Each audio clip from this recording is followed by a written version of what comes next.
صدقہ کی فضیلت اور اس پر ایک واقعہ۔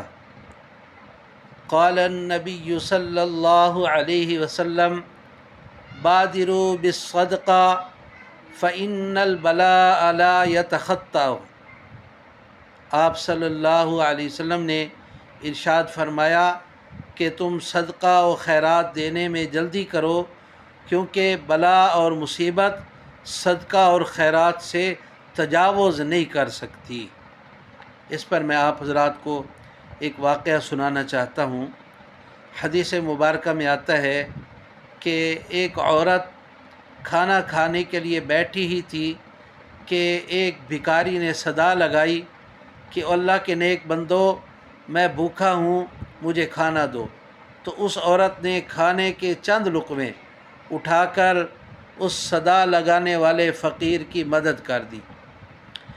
تو اس دوران جھولے کے اندر اس کا چھوٹا معصوم بچہ سویا ہوا تھا۔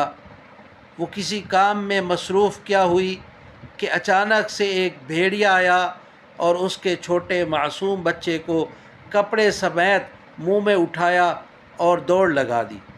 عورت کی نظر پڑی تو وہ بھی بھیڑیے کے پیچھے دوڑ پڑی کہ میرا بچہ اٹھا کے جا رہا ہے۔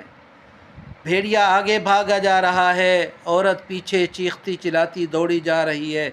اس دوران اچانک سے بھیڑیا رک جاتا ہے اور بچے کو وہاں چھوڑ کر دوڑ جاتا ہے، اور غیب سے ایک ندا آتی ہے، لقمۃ بلقمۃ۔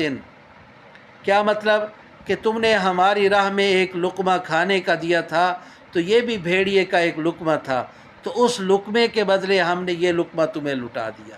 تو میرے دوستو، جو ہم اللہ کی راہ میں خرچ کرتے ہیں وہ خالی نہیں جاتا، بڑی سے بڑی مصیبتوں کو، پریشانیوں کو ٹال دیتا ہے۔